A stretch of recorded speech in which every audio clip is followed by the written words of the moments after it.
Hello and welcome to Do It Yourself channel. Today I will show you where to find the options and how to turn on touch interaction sounds in Samsung Galaxy A55.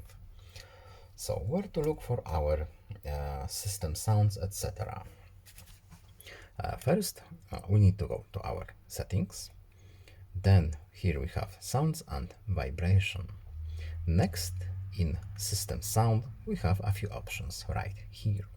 For example, we have touch interactions. By default, this option is turned off. We can turn it on,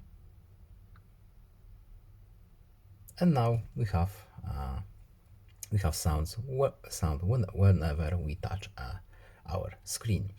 Of course, we can, as you can hear, we can of course change the volume of our system sounds if we need to. So that's it. I hope this video was helpful to you. Please leave a like and subscribe. Have a nice day and see you in the next video. Bye.